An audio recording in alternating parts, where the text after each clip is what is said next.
नमस्कार साथियों। क्योंकि नगर निकाय चुनाव हुए हैं और कल काउंटिंग है, इसलिए मैं थोड़ा जल्दी में आपसे कुछ बातें करना चाहती हूँ। और आज मेरे सवाल जो हैं वो चुनाव आयोग के लिए है, क्योंकि हमने देखा कि महाराष्ट्र में वोटर लिस्ट को लेकर जो गड़बड़ियाँ हुई थी उस पर बहुत सारे सवाल उठे थे। तब इलेक्शन कमीशन ऑफ इंडिया ने कहा था कि उनका सिस्टम पूरा फूल प्रूफ है।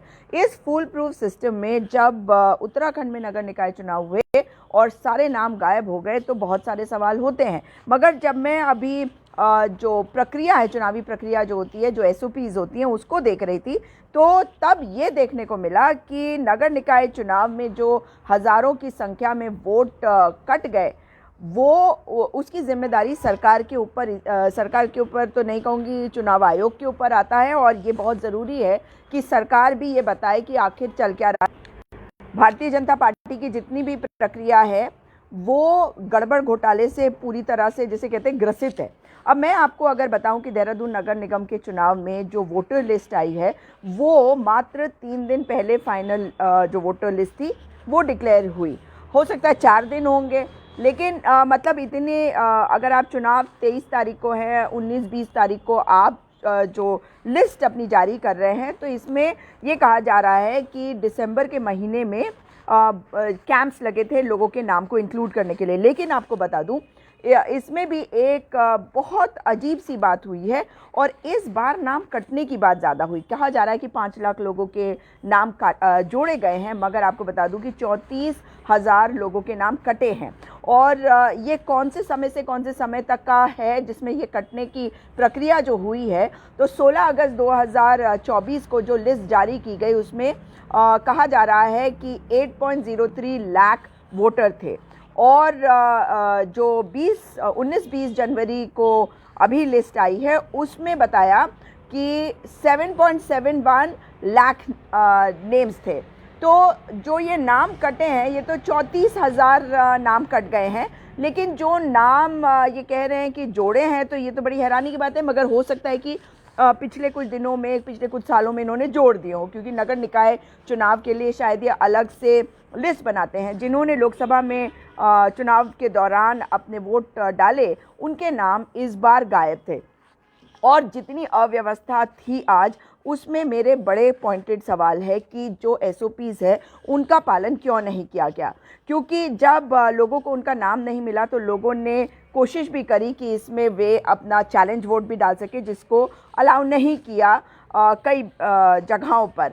लेकिन जो फाइनल लिस्ट है उसमें से किसी भी वोटर का नाम अगर डिलीट किया जाता है, रिमूव किया जाता है, तो उसकी एक प्रक्रिया है। मगर वो प्रक्रिया का पालन क्या हुआ है वो सीईओ उत्तराखंड वो बताए। और अगर आप पूरी प्रक्रिया देखें तो वेबसाइट पर मुझे फॉर्म 7 मिल गया।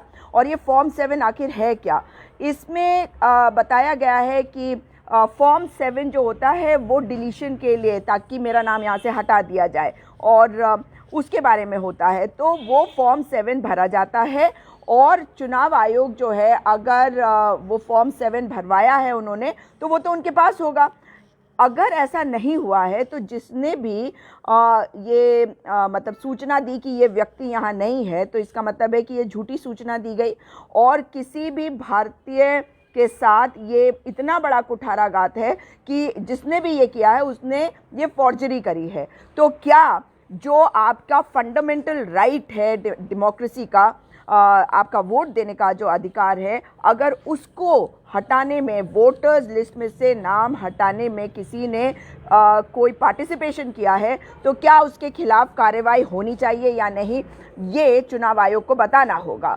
अब अगर फॉर्म 7 की हम बात करते हैं, तो फॉर्म 7 जो है वो ईआरओ यानी कि इलेक्टोरल रजिस्ट्रेशन ऑफिसर, उसको मिलता है। और ईआरओ उस वोटर को एक नोटिस भेजेगा, और नोटिस के लिए नोटिस पीरियड भी होता है 7 दिन का, और उसको दिया जाता है समय 15 दिन में उसे जवाब देना पड़ता है। और अगर ईआरओ ने ऐसा किया, तब भी मैं आपको बता दूं कि जब नोटिस पीरियड ख़त्म हो जाता है तो अगर वोटर का जवाब नहीं आता है तब चुनाव आयोग BLO यानी कि जो ब्लॉक लेवल ऑफिसर है उस वोटर के घर भेजा जाता है। वो जाकर खुद चेक करता है कि क्या वो व्यक्ति जिसका नाम वोटर लिस्ट में है वो वहाँ पर रहता है या नहीं रहता। और फिर BLO अगर उसमें अपनी एक जांच रिपोर्ट देता है, और अगर ये जांच रिपोर्ट दी है, मतलब जांच रिपोर्ट तो हर हालत में दी जानी चाहिए, अगर ये जांच रिपोर्ट दी गई है तो क्या ये झूठी रिपोर्टें दिलवाई गई हैं BLO से, और अगर ऐसा हुआ है तो क्यों हुआ, कैसे हो गया। आपको बता दूं कि जो इलेक्टरल आपका रजिस्ट्रेशन ऑफिसर है वो इसको स्पीड पोस्ट के साथ, AD स्पीड पोस्ट के साथ नोटिस भेजता है, और जवाब के लिए मैंने आपको कहा कि 15 दिन का समय दिया जाता है। तो ERO भी घेरे में आते हैं, BLO भी घेरे में आ गए हैं। अब आ जाते हैं कि क्या होता है कि नोटिस पीरियड के बाद, अगर नोटिस पीरियड खत्म हो जाता है और वोटर का जवाब नहीं आया तो चुनाव आयोग BLO को, जैसा मैंने आपको कहा, उसके घर पे भेजता है और वो चेक करता है कि उस पते पर, उस एड्रेस पर वो व्यक्ति रहता है या नहीं। अब BLO ने अगर ये मतलब चेक किया, उन्होंने फर्जी रिपोर्ट दे दी, तो क्या उनके खिलाफ कार्रवाई होगी? क्योंकि पूरे राज्य में अगर ऐसा हुआ है तो सारे BLOs के ऊपर कार्रवाई होनी चाहिए। और ये फॉर्जरी और चीटिंग का मैटर है और ये बहुत सीरियस मैटर है, क्योंकि ये आपके फंडामेंटल राइट्स के साथ एक षड्यंत्र रचा गया है। अगर किसी वोटर का पता जो है, एड्रेस जो है, वो चेंज हो जाता है तो चुनाव आयोग को बताया जाता है कि भैया आप ये दूसरा फॉर्म भर दीजिए। ये दूसरा फॉर्म होता है फॉर्म 8। इस फॉर्म 8 को भरकर वो मतलब जब जो समय होता है उसके पास before the publication of the final voter list, वो उसमें एडिशन करवा सकता है। जैसे अभी जो तीन चार दिन पहले हुआ है, लिस्ट आई है बाहर, उसके पहले। और अगर लास्ट में, अब ये सुनिए कि अगर एक व्यक्ति का नाम एक जगह पे है और दूसरे व्यक्ति का नाम दूसरी जगह पे वो करवा रहा है, तो चुनाव आयोग का ये रूल है कि वो दोनों पत्तों पर वोटर का नाम रखेगा और वो ऐसे नाम जो हैं वो अधिकारी को बता देंगे। अब अधिकारी जो हैं वो क्या करेंगे इसमें, वो इसमें जिस जगह पर वो बंदा वोट डालने आएगा, वो किसी भी जगह पे जा सकता है दोनों में से, तो वो उसका पूरा मतलब वेरिफिकेशन करेगा। तो जो पुराना एड्रेस वाला वोटर लिस्ट है उसमें होने के बाद, मतलब उसमें भी है, इसलिए नए पते पे वो वोट देगा, लेकिन पहले उसका वेरिफिकेशन होगा। फिर उसके बाद जब वो डाल देगा, उसके बाद की प्रक्रिया है, तो चुनाव के दौरान की नहीं, कि वो जो पुराने पते पे एड्रेस था उसको हटाया जाएगा। अब मतलब बहुत सारे जो चीज़ें दिखाई दे रही हैं उसमें सवाल ये सारे के सारे उठते हैं कि जो महाराष्ट्र में वोटर लिस्ट के साथ हुआ था, कि क्या वो हुआ, यहाँ पे भी हुआ है। अगर एक बूथ लेवल ऑफिसर इसमें गलत कर रहा है, ERO गलत कर रहा है, ASD गलत कर रहा है, तो कौन इसमें ज़िम्मेदार होगा? मैं आपको दिखा देती हूँ। यदि आप ये सोच रहे हो कि मैं ये कहाँ से बोल रही हूँ, क्या कह रही हूँ, तो ये देखिए, ये आपको वेबसाइट पे मिल जाएगा। और उत्तराखंड की वेबसाइट के तो बहुत ही बुरे हाल हैं, लेकिन ये जो है ये है मैनुअल। ये देखिए,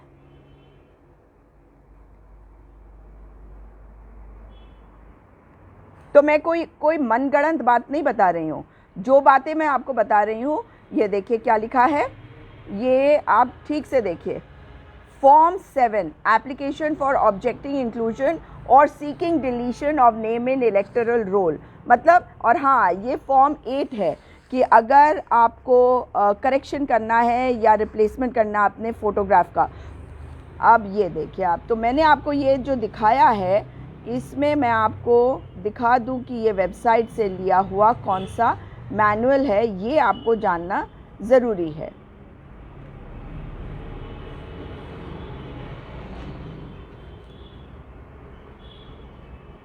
मैनुअल ऑन इलेक्टोरल रोल्स। तो ये मनगढ़ंत नहीं है, जैसा कि आप देख सकते हैं, लेकिन अब सवाल ये उठता है कि अब क्या होगा जिन लोगों के नाम काट दिए गए हैं, ये पूरे षड्यंत्र के तहत किया गया है। लेकिन अगर षड्यंत्र के तहत किया गया है तो इसकी जिम्मेदारी किसकी है? किसी का मौलिक अधिकार, किसी का फंडामेंटल राइट छीनने का किसी को भी अधिकार नहीं है। ये राइट आपको दिया गया है और ये ज़रूरी है कि वोटर लिस्ट में नाम चेक करना चाहिए।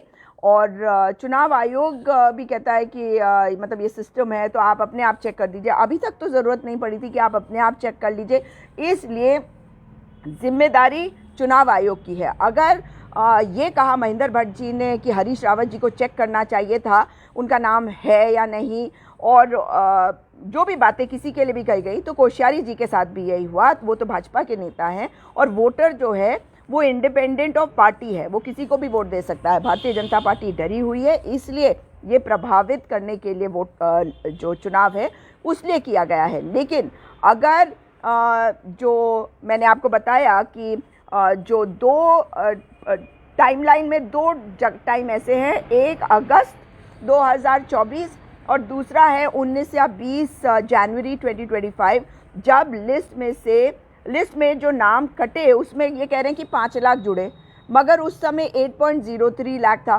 फिर उसके बाद ये 34,000 उसमें से घट गया। तो समझ में ये नहीं आ रहा है कि अचानक से कहाँ से क्या हुआ है।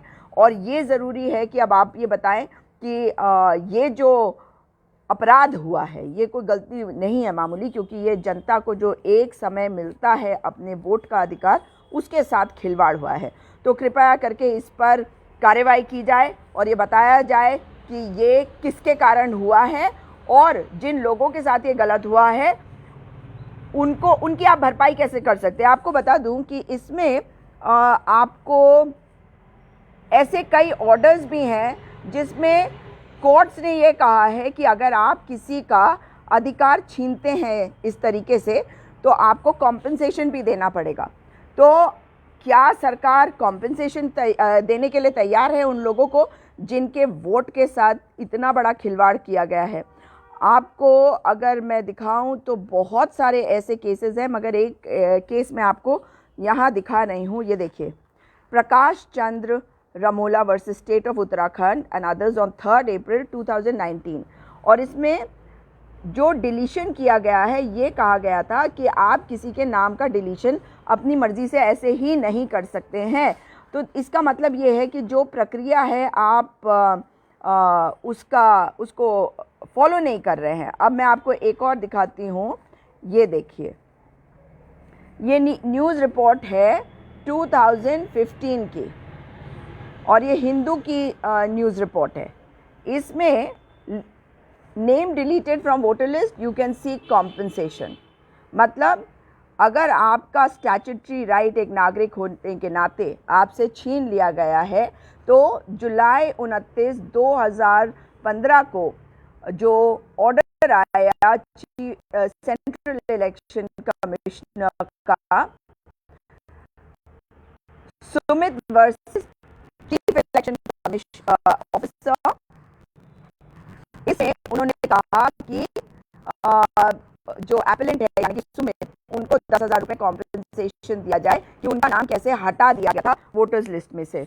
तो ये आपका मौलिक अधिकार है और उम्मीद है कि इलेक्शन कमीशन, चुनाव आयोग जो है और सीईओ उत्तराखंड, वो इन सब सवालों के जवाब देंगे। इस वीडियो को शेयर करिएगा ताकि ज़्यादा से ज़्यादा लोगों को पता चल सके कि कानूनी रूप से क्या प्रक्रिया होनी चाहिए, क्या SOP होती है और ये नाम ऐसे हटे हैं। और ये मुझे षड्यंत्र पूरा है, क्योंकि महाराष्ट्र में भी ऐसा ही कुछ हुआ था।